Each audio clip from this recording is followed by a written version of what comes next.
নমস্কার। আজকে আমাদের সাথে আছেন ডক্টর জি এস টুঙ্গা, একজন অত্যন্ত অভিজ্ঞ গাইনোকোলজিস্ট অর্থাৎ স্ত্রীরোগ বিশেষজ্ঞ এবং হিলিং টাচ নার্সিং হোমের প্রতিষ্ঠাতা। আজকে আমাদের আলোচনার বিষয় অ্যান্টিনেটাল কেয়ার, অর্থাৎ গর্ভাবস্থাকালীন যে সমস্ত কেয়ার বা পরিচর্যার প্রয়োজন হয় সেগুলো সম্বন্ধে আমরা আলোচনা করব। ডক্টর, আজকে প্রথম প্রশ্ন, এএনসি কি এবং এটি কেন গুরুত্বপূর্ণ? এনসি মানে antenatal check up. Antenatal check up সমস্ত প্রসূতিরই করা উচিত। অ্যান্টিনেটাল চেক আপে আমরা প্রসূতি মায়ের শারীরিক অবস্থাটা দেখি কেমন আছে, এবং তার যার মধ্যে যে বাচ্চাটা বড় হচ্ছে সে কেমন আছে, এটা আমরা একটা নিয়মিত সময়ের ব্যবধানে দেখতে থাকি, যাতে মায়ের স্বাস্থ্যের বা তার ভেতরে থাকা বাচ্চার স্বাস্থ্যের কোনো রকম সমস্যা যদি হয় সেটা আগে থেকে ধরা পড়ে যায়। এটার প্রয়োজনীয়তা এটাই যে উম, যদি মায়ের স্বাস্থ্যের কোনো সমস্যা আগের থেকে থাকে, হুম। অথবা প্রসূতি থাকা অবস্থায় যদি কোনো সমস্যা হয়, যেমন ধরুন আহ প্রসূতি থাকা অবস্থায় মায়ের রক্তচাপ বাড়তে পারে, সুগার লেভেল বেড়ে যেতে পারে, তাছাড়াও আগের থেকে তার কোনো ইনফেকশন থাকতে পারে, যেমন ধরুন এইচআইভি বা হেপাটাইটিস অথবা সিফিলিস। এ ধরনের যদি ইনফেকশন আগের থেকে থেকে থাকে, সেটা প্রেগনেন্সিতে অনেক ক্ষতি করে, মানে বাচ্চার ক্ষতি করে। তো আচ্ছা। সেটা যদি আমরা আগে জানতে পারি চেক আপ, নিয়মিত চেক আপের মাধ্যমে, তাহলে আগে থেকে ব্যবস্থা নেওয়া যায় আহ, যাতে বাচ্চাটার কোনো ক্ষতি না হয়। এবং মাকে এমন ভাবে আমরা তৈরি করতে থাকি এই সময়ের মধ্যে, যাতে করে তার ডেলিভারির সময় কোনো কমপ্লিকেশন না হয়, সেটা যতটা সম্ভব চেষ্টা করি। সেই জন্য মায়ের নিয়মিত একটা চেক আপ দরকার হয় হুম। প্রেগনেন্ট থাকা অবস্থায়, সেটাকেই আমরা বলি অ্যান্টিনেটাল চেক আপ। তাহলে গর্ভাবস্থায় ঠিক কতটা ফ্রিকোয়েন্টলি এই এএনসি চেকআপের জন্য যাওয়া প্রয়োজন? পুরো গর্ভাবস্থাটা কে আমরা তিনটে ভাগে ভাগ, first trimester, second trimester, third trimester. তো ফার্স্ট ট্রাইমেস্টারে উইকলি, 4 উইকলি মানে মান্থলি একটা চেক আপই যথেষ্ট। সেকেন্ড ট্রাইমেস্টারেও মান্থলি একটা চেক আপ করলেই হয়। যদি কোনো কমপ্লিকেশন থাকে তাহলে হয়তো আমরা আর একটু ফ্রিকোয়েন্টলি করি। আর থার্ড ট্রাইমেস্টারে, থার্ড ট্রাইমেস্টারটা হচ্ছে 29 উইকস থেকে ডেলিভারি অবধি। তো সেই ট্রাইমেস্টারে আমরা আহ বাই উইকলি মানে 2 সপ্তাহ ছাড়া একটা চেক আপ করতে বলি। আর শেষ মাসটা আমরা উইকলি চেক আপ করতে বলি। আচ্ছা। চেক আপ করতে বলি আর শেষ মাসটা আমরা উইকলি চেক আপ করতে বলি। এবার পেশেন্টের সিচুয়েশন অনুযায়ী অনেক সময় এই ফ্রিকোয়েন্সিটা বাড়ানো কমানো হয়ে থাকে। দেখা যায় যে পেশেন্ট গুলোর কমপ্লিকেশন প্রায় নেই, তাদেরকে আমরা হয়তো একটু দেরিতে আসতে বললাম। আর যাদের কোনো কমপ্লিকেশন আছে তাদেরকে কিন্তু এই ফ্রিকোয়েন্সিতেই চেক আপ করতে হবে। আচ্ছা। আচ্ছা, তো যে এএনসি, এই এএনসি চেকআপের মধ্যে কি কি করানো হয়, মানে কি কি রেকমেন্ড করা হয়, কি কি ধরনের টেস্ট? হ্যাঁ, তো আহ, একেবারেই আমরা যেটা রেকমেন্ড করি, যে একটা পেশেন্ট যখনই বুঝতে পারবেন যে তিনি প্রেগনেন্ট, তখনই তাকে ফার্স্ট ভিজিট করতে বলি। তো ফার্স্ট ভিজিটে যখন উনি আসবেন, তখন আমরা তার শারীরিক যা চেক আপ করা হয়, পালস, প্রেসার, হ্যাঁ, এগুলো তো আমরা দেখে নেবই। তার সঙ্গে কিছু টেস্ট করতে দেওয়া হয়। প্রথমত কিছু ব্লাড টেস্ট করতে দেওয়া হয়। হুম। যেমন ধরুন তার কমপ্লিট ব্লাড কাউন্ট, হ্যাঁ, সিবিসি যাকে বলি, হ্যাঁ, সেটা হয়। তার সঙ্গে কতগুলো ইনফেকশন পূর্ববর্তী কাল থেকে তার মধ্যে আছে কিনা সেটা দেখা হয়। সেটা হচ্ছে ভিডিআরএল, হেপাটাইটিস, এইচআইভি, মেনলি এই দু তিনটে, যাতে যেগুলো অনেক বেশি ক্ষতি করতে পারে বাচ্চার। আর রক্তে সুগারের মাত্রা কেমন আছে সেটা দেখা হয়। একটা ইউরিন টেস্ট করে দেখা হয়, যাতে ইউরিনে কোনো ইনফেকশন আছে কিনা, বা ইউরিনের মধ্যে সুগার আছে কিনা, প্রোটিন আছে কিনা। হুম। থাইরয়েড টেস্ট করা হয়। হ্যাঁ, থাইরয়েডের একটা ভীষণ, থাইরয়েড যদি নর্মাল না হয় থাইরয়েড বেশি থাকুক বা কমই থাকুক, তার একটা খুব ক্ষতিকারক রোল আছে প্রেগনেন্সিতে। এই জন্য থাইরয়েড টেস্ট খুব জরুরি। তো থাইরয়েডটা যদি আমরা চেক করে নিতে পারি, সেই মতো আগের থেকে ওষুধপত্র দিতে পারি, তাহলে পেটের ভেতরের মধ্যে থাকা বাচ্চাটার ক্ষতি হয় না। হ্যাঁ, এটা তো গেল প্রথমবার আসাতেই যা টেস্টের ব্যাপার সেটা আহ গেল। হুম। এরপর আমরা নিয়মিত ব্যবধানে, আহ, নিয়মিত ব্যবধানে ঠিক নয়, একটা নির্দিষ্ট সময়ে সময়ে মায়ের আল্ট্রাসোনোগ্রাফি করাই। আচ্ছা। প্রথমটা সাধারণত 10 থেকে 12 সপ্তাহের মধ্যে করানো হয়। হ্যাঁ। তারপর এটা করানো হয় 18 থেকে 20 সপ্তাহের, এবং সেটা একটু অন্যরকম আল্ট্রাসোনোগ্রাফি, সেটাকে আমরা বলি অ্যানোমালি স্ক্যান। তাতে বাচ্চার কোনো জন্মগত অসুখ আছে কিনা সেটা টেস্ট করে দেখে নেওয়া হয়। এরপরে সাধারণত 28 to 30 উইকসে আমরা একটা গ্রোথ স্ক্যান করি। বাচ্চা কেমন বাড়ছে, তার জরায়ুর মধ্যে যে বাচ্চার এর মধ্যে কতটা জল আছে, সেটা কম বা বেশি হলো কিনা, বাচ্চার ওজন কেমন আছে, এগুলো চেক আপ করা হয়। তারপরে যদি প্রয়োজন হয়, যে হুম। গ্রোথের যদি কোনো সমস্যা থাকে, তাহলে পরে আরো একটা করা হয় শেষের দিকে, উম, যেটাকে আমরা গ্রোথ স্ক্যান বলি, কেমন গ্রোথ হচ্ছে সেটা চেক আপ করার জন্য। আচ্ছা। এছাড়া কিছু স্পেশালাইজ টেস্ট লাগে, সেটা সবার নয়। যে মায়েদের ক্ষেত্রে আমরা মনে করি সেগুলো করি। হুম। যেমন ধরুন, যে মায়েরা অ্যাবাভ 30 এজ, হুম, তো সেই মায়েদের বাচ্চার হচ্ছে জন্মগত অসুখ হওয়ার চান্স বেশি হয়। ক্রোমোজোমাল অ্যাবনর্মালিটি, মানে হুম। জিনগত হুম। কোনো সমস্যা নিয়ে জন্মানোর চান্স অনেক বেশি হয় যদি মায়ের এজ মোর দেন 30 হয়। তো সেই সব ক্ষেত্রে আমরা কিছু স্পেশালাইজ টেস্ট করি। ফার্স্ট ট্রাইমেস্টারেই আমরা একটা ডুয়াল মার্কার টেস্ট করি।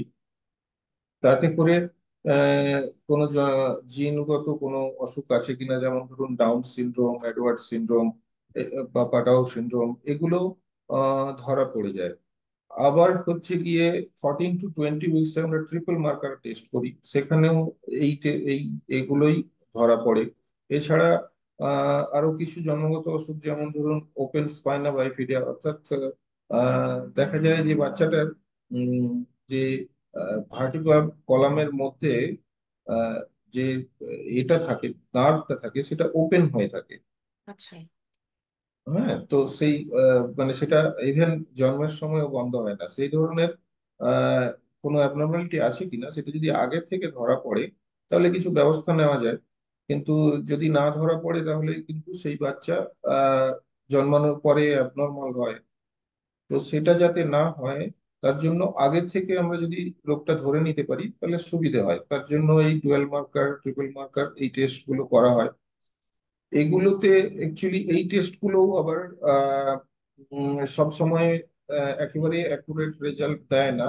কিন্তু অনেক সময় এই টেস্ট গুলো থেকে আমরা সাসপেক্ট করতে পারি যে একটা কিছু প্রবলেম আছে, তখন ডেফিনেটিভ কিছু টেস্ট করা হয়। যেমন ধরুন, মায়ের জরায়ুর ভেতর থেকে জল নিয়ে, অর্থাৎ অ্যামনিওটিক ফ্লুইড বলি আমরা ডাক্তারি ভাষায় যাকে, সেটা নিয়ে টেস্ট করা যায়। কোরিওনিক ভিলাস স্যাম্পলিং বলে একটা ব্যাপার আছে। সেটা হচ্ছে যে ওই উম, কিন্তু এর ভেতর থেকে ওই যেটাকে প্লাসেন্টা বলা হয়, হুম। প্লাসেন্টার হুম। থেকে একটা স্যাম্পল নিয়ে টেস্ট করা হয়। সেই টেস্টের মাধ্যমে বোঝা যায় যে বাচ্চার কোনো জিনগত সমস্যা আছে কিনা। তো এগুলো তবে যে এগুলো করা হয় সবই, শুধুমাত্র এগুলো মানে 30 অ্যাবাভ হলেই, বা যদি মনে করা হয় যে কোনো কমপ্লেক্সন আছে সেক্ষেত্রে এই টেস্টগুলো করা হয়? 30 অ্যাবাভ, 30 অ্যাবাভ, অথবা তার হচ্ছে পাস্ট হিস্ট্রি আছে এরকম বাচ্চা হওয়ার। আচ্ছা। তো সেই পেশেন্ট গুলোকে আমরা এই টেস্ট গুলো করি। প্রথমে আমরা ডুয়েল মার্কার বা ট্রিপল মার্কার, যেটা মায়ের ব্লাড নিয়েই করাই, সেই ব্লাড টেস্টে যদি সাসপিশন থাকে যে এই পেশেন্টের এরকম প্রবলেম থাকতে পারে, তবেই আমরা ওই প্রসিডিওর গুলোতে যাই। কারণ ওগুলো কিন্তু ইনভেসিভ প্রসিডিওর। তো ইনভেসিভ প্রসিডিওর মানে যে প্রসিডিওরে মায়ের শরীরে নিডিল দিয়ে প্রিক করে ব্লাড নিতে হয়, অথবা কোরিওনিক ভিলাস স্যাম্পলিং করতে হয়। তো সেক্ষেত্রে অনেক সময় বাচ্চা খারাপ হয়ে যাওয়ারও ভয় থাকে, কমপ্লিকেশন হয়। সেই জন্য ইনভেসিভ টেস্ট গুলো আমরা চট করে করি না। যদি ডুয়েল মার্কার বা ট্রিপল মার্কারের সাসপিশন হয় তবেই মাত্র ওই টেস্টগুলোতে যাওয়া হয়। তবে খুব রিসেন্টলি কিছু নতুন টেস্ট এসছে, সেগুলোকে, যেমন ধরুন এনআইপিটি, মানে নন ইনভেসিভ প্রিনেটাল টেস্টিং। তো সেটাতেও কিন্তু মায়ের ব্লাড থেকেই আজকাল এই টেস্টগুলো করা যাচ্ছে। একটু কস্টলি হয়, কিন্তু মায়ের ব্লাড থেকেও এই টেস্টগুলো একদম ডেফিনেটিভ টেস্ট পাওয়া যায়, ডেফিনেটিভ রেজাল্ট তাতে পাওয়া যায়। আচ্ছা। তাহলে আমরা বাচ্চার জন্মগত কোনো অসুখ নিয়ে আসছে কিনা আগে থেকে জানতে পারলাম। তো জানতে পারলে সেটা কি ধরনের অসুখ, সেই মতো আমরা আগে থেকে ট্রিটমেন্ট করতে পারি। অথবা খুব প্রয়োজন হলে, মানে যদি দেখা যায় যে এটা ট্রিটমেন্ট বাইরে থেকে সম্ভব নয়, যেমন ধরুন ক্রোমোজোমাল অ্যাবনর্মালিটি, তার কোনো ট্রিটমেন্ট করা সম্ভব নয়, তো ক্রোমোজোমাল যে অ্যাবনর্মালিটি হয়ে গেছে সেই অ্যাবনর্মালিটি নিয়েই বাচ্চা জন্মাবে, সেক্ষেত্রে আমরা বাবা মাকে কাউন্সিলিং করাই যে এই বাচ্চাটার এই সমস্যা নিয়ে জন্মাবে, তাতে করে এই বাচ্চার শারীরিক এবং মানসিক গ্রোথ ভালো হবে না। বেসিক্যালি এই বাচ্চাগুলো বাবা মায়ের কাছে একটা সময় বোঝা হয়ে দাঁড়ায়। তো সেক্ষেত্রে আমরা বাবা মাকে কাউন্সিলিং করি, অনেক সময় এই বাচ্চাগুলো অ্যাভয়েড করে দিতে বলি। মোটামুটি টেস্ট। আর এছাড়া যদি কোনো মায়ের কোনো এই প্রেগনেন্সি 9 মাস 7 দিনের মধ্যে যদি কোনো অসুখ বিসুখ হয়, তার জন্য কিছু টেস্ট যেমন হবে সেরকম ভাবে দরকার হতে পারে। আচ্ছা, মানে যদি মায়ের সেরকম কোনো অসুখ আফটার প্রেগনেন্সি ধরা পড়ে, যে নতুন করে হ্যাঁ, সেটা এটা, হলো। হ্যাঁ, প্রেগনেন্সির টাইমে ধরুন তার জ্বর হলো বা অন্য কোনো হুম। অসুখ হলো, তাছাড়া যেটা মানে প্রেগনেন্সি রিলেটেডই নয়, তো হুম। তার তো টেস্ট দরকার হতেই পারে। হুম। এছাড়াও প্রেগনেন্সির সময়ের যে কমপ্লিকেশন গুলো, সেরকম কোনো কমপ্লিকেশন দেখা গেল, ধরুন কারো ব্লাড ব্লাড প্রেশার লেভেল অনেক বেড়ে গেল, হুম। সেক্ষেত্রে কিছু স্পেশালাইজ টেস্ট লাগে। ব্লাড সুগার লেভেল অনেক বেড়ে গেল, হুম। থাইরয়েডের লেভেল বেড়ে গেল, সেক্ষেত্রে থাইরয়েড ছাড়াও কিছু কিছু টেস্ট লাগতে পারে। ডক্টর, গর্ভাবস্থায় কোন কোন সাধারণ লক্ষণগুলোতে মনোযোগ দেওয়া বিশেষভাবে প্রয়োজন? আমরা যখনই অ্যান্টিনেটাল চেক আপে একটা পেশেন্ট নিয়মিত আসতে থাকে,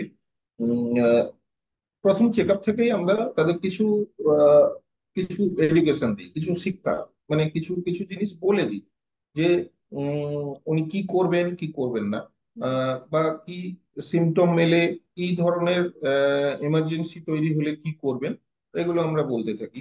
আহ, যেমন ধরুন একটা পেশেন্টের প্রেগনেন্সির সময় সামান্য হলেও, একটু হলেও, ধরুন ব্লিডিং হলো, হুম।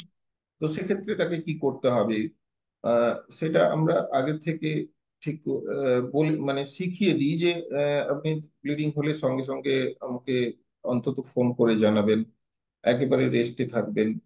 আহ, খুব অসুবিধে হলে একবার এসে দেখাবেন, এই ব্যাপারগুলো আমরা বলতে থাকি।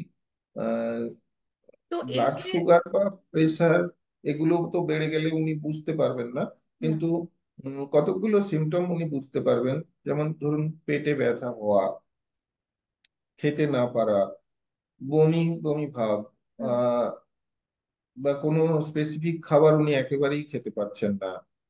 তো এই ধরনের সমস্যাগুলো যখন হয়, তখন আহ, আমরা তাদের সেভাবে পরামর্শ দিই যে কি করতে হবে। মানে সময়টা, এ সময় অনেকের নানা রকম হয় যে এটা করতে পারবো কিনা, যেমন ব্যায়াম করতে পারবো কিনা, হাঁটাচলা, কাজ করা, নানা রকম জিনিস হয়।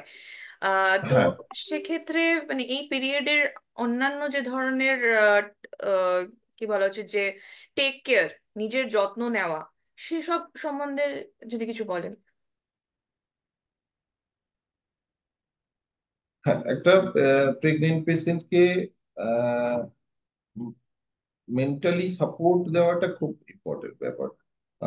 তো আমরা হচ্ছে গিয়ে একটা পেশেন্টকে যেমন বলতে থাকি যে আপনি কি প্রবলেম হলে কি করবেন, তার সঙ্গে তাকে তার সঙ্গে বসে কিছুক্ষণ কথা বলা।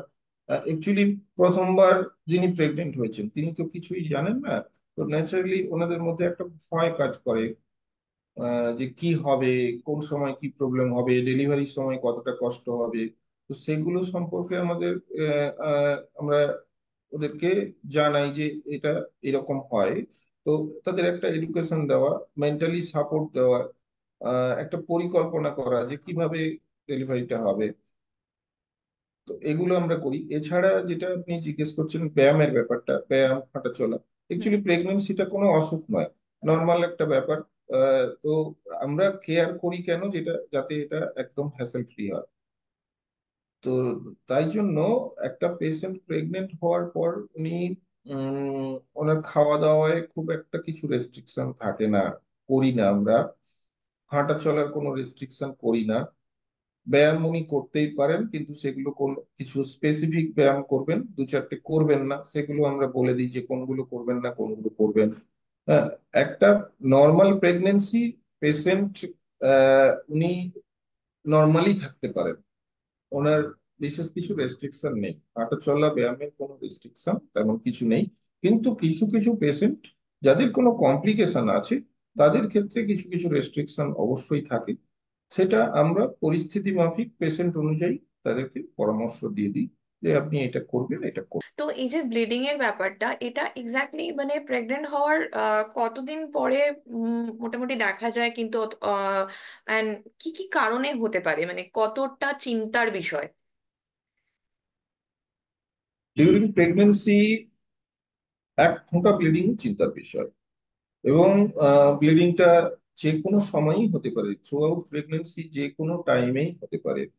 হ্যাঁ, ইউজুয়ালি ফার্স্ট ট্রাইমেস্টারেই ব্লিডিংটা বেশি আমরা পাই। ফার্স্ট ট্রাইমেস্টারে ব্লিডিং, ফার্স্ট ট্রাইমেস্টার হচ্ছে 0 to 12 উইকস, অর্থাৎ প্রায় 3 মাস পর্যন্ত। তো 3 মাস পর্যন্ত ব্লিডিং এর পরিমাণ এই ধরনের পেশেন্টই আমরা বেশি পাই।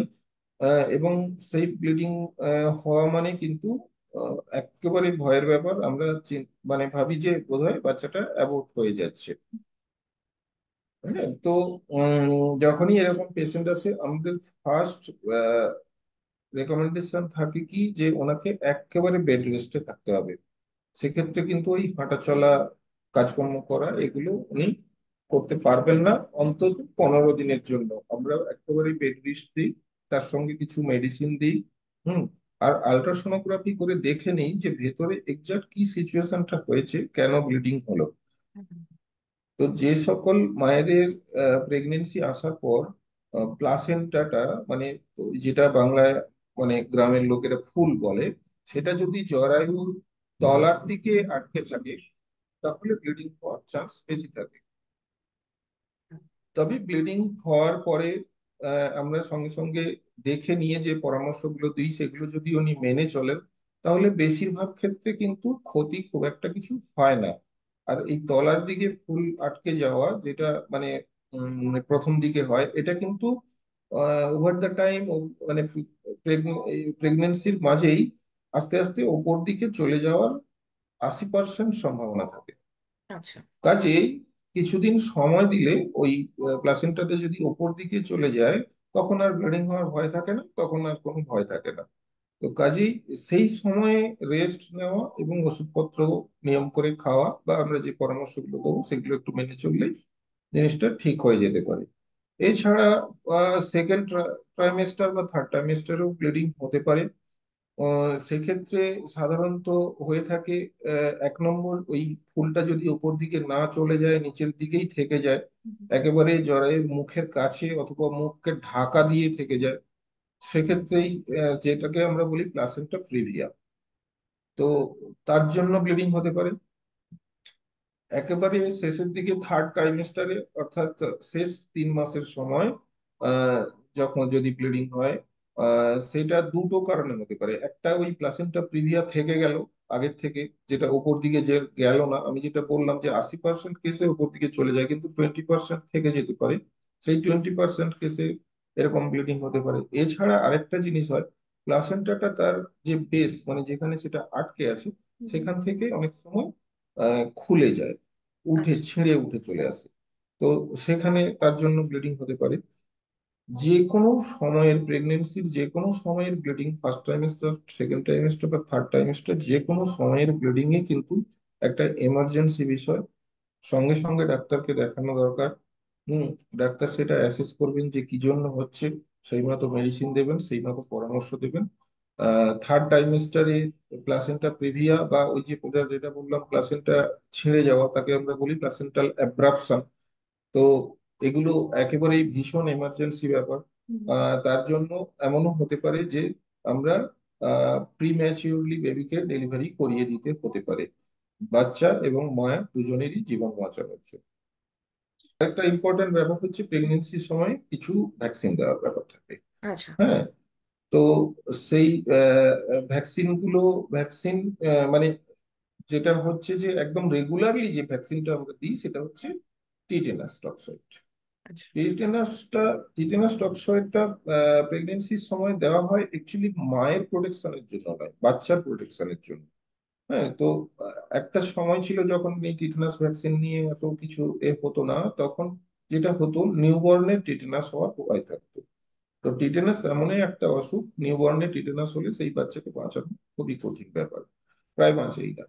তো তার ফলে এখন এটা ইউনিভার্সালি এটা চালু করা হয়েছে যে একটা মা প্রেগনেন্ট হলে তাকে দুটো টিটেনাস টক্সয়েড ডোজ দেওয়া হয়। সেই আচ্ছা। দুটো ডোজের মধ্যে ডিফারেন্স থাকে 1 মাসের। সেই ডোজটা প্রেগনেন্সির যে কোনো সময়ই নেওয়া যেতে পারে, দুটো ডোজের মাঝে 1 মাসের প্রেগনেন্সি। তবে সেটা ডেলিভারি থেকে অন্তত, মানে সেকেন্ড ডোজটা ডেলিভারি থেকে অন্তত 15 দিন আগে হলেই ভালো হয়। হ্যাঁ, এমনি গভর্নমেন্ট সেট আপে তো পেশেন্ট প্রেগনেন্ট হলে সঙ্গে সঙ্গেই দিয়ে দেয়, তা হুম। আমরা একটু দেরি করে দিই। হুম। তো টিটেনাস টক্সের দুটো ডোজ নিতেই হবে, এবং মাঝখানে 1 মাসের গ্যাপ রেখে। এছাড়া স্পেসিফিক কোনো ভ্যাকসিন যদি প্রয়োজন হয় তবেই দেওয়া হয়। যেমন ধরুন ইনফ্লুয়েঞ্জার ভ্যাকসিন হুম। হুম। দেওয়া যেতে পারে, কিন্তু সেগুলো স্পেসিফিক প্রয়োজন মনে হলে তবেই। কিন্তু টিটেনাস টক্সয়েড ভ্যাকসিনটা মাস্ট নিতেই হবে, এটা খুব জরুরি। যাতে বাচ্চাটার না হয়। তার জন্য পুষ্টির ব্যাপারে তো পরামর্শ দিতেই হয়, কি ধরনের খাবার খাবেন, হুম। বা বা কিছু সাপ্লিমেন্ট সেগুলো প্রয়োজন হয়। এগুলো আমরা ওষুধ হিসাবেই দিই, কিন্তু বেসিক্যালি এগুলো কিছু খাওয়ারেরই সাপ্লিমেন্ট, আর কিছু নয়। যেমন ধরুন iron, calcium supplement must, folic acid must, কিছু ভিটামিন সাপ্লিমেন্টের দরকার হয়ে থাকে। হুম। হুম। এগুলো প্রত্যেক মায়েরই দরকার হয়ে থাকে। এছাড়া মায়ের পরিস্থিতি, তাকে সে কি পারছে না, কি কষ্ট হচ্ছে, তার উপর ডিপেন্ড করে কিছু ওষুধ দেওয়া যেতে পারে। যেমন ধরুন কারোর হজমের সমস্যা হচ্ছে, খেতে পারছেন না, সে ধরনের ওষুধ দেওয়া যাতে তিনি খেতে পারেন। এবার আয়রন ট্যাবলেট যখনই খান, তার সাইড এফেক্ট হিসেবে কিছু মানুষের অ্যাসিডিটি হয়, সেক্ষেত্রে কিছু অ্যাসিডিটির ওষুধ দেওয়া। ফার্স্ট ট্রাইমেস্টারে প্রায় প্রত্যেক মায়ের একটা নসিয়া ভমিটিং, মানে বমি বমি ভাব, হুম। বা কারো বমি হতেও থাকে। কখনো কখনো বদহজম বা অন্যান্য কিছু যদি সমস্যা হঠাৎ সেকেন্ড ট্রাইমেস্টার বা ওরকম সময়ে হয় মায়েদের, তো সেক্ষেত্রে কি সেই জিনিসটা বাচ্চাদের উপর কোনো এফেক্ট করে? নিশ্চয়ই করে, মায়ের যে কোনো ইলহেলথি বাচ্চার উপরে এফেক্ট করবে। যদি মায়ের বদহজম হতে থাকে, মা ভালো করে না খেতে পারেন, তো তাহলে তার বাচ্চার পুষ্টিতেও তার এফেক্ট হবে। বাচ্চার পুষ্টি ঠিক মতো হবে না। তো মা ঠিক থাকাটা খুব জরুরি, বাচ্চা ঠিক থাকা। একটা জিনিস হয় যেটা যেটা আমরা অ্যান্টিনেটাল চেক আপ করতে করতে আমরা একটা আইডিয়া পাই হুম। যে হুম। এই মায়ের ডেলিভারিটা কেমন করে হবে। সেটার একটা প্ল্যান আমরা করি, আহ, সেটা একটা প্ল্যান আগের থেকে করি। এবার সেই ব্যাপারে আহ, মায়ের সঙ্গে, মানে প্রসূতি মা এবং তার ফ্যামিলির সঙ্গে আমরা অ্যান্টিনেটাল চেক আপের মাঝেই একবার বসে কথা বলি যে এই পেশেন্টের এই ধরনের ডেলিভারিটা ঠিকঠাক হবে, তো তাদেরও কি মতামত, তারাও কি চাইছেন। হ্যাঁ, যদি কোনো কমপ্লিকেশন থাকে তাকে বোঝানো যে এই কমপ্লিকেশন আছে, তো এটা এইভাবে ডেলিভারি হওয়াটা জরুরি। হুম। এগুলো আমরা মেন্টাল চেক আপের সময় করি। আর মাকে মেন্টাল একটা খুব সাপোর্ট দেওয়া হয়, যাতে মা অনেকটা আত্মসচেতন হয়, আত্মবিশ্বাসী হয়, বা তার ডেলিভারির জন্য সে নিজে থেকে মেন্টালি প্রিপেয়ার্ড হয়ে থাকতে পারে, যাতে ডেলিভারির সময় কোনো আহ অসুবিধে হলে তিনি বুঝতে পারেন যে কিভাবে কি করব না করব।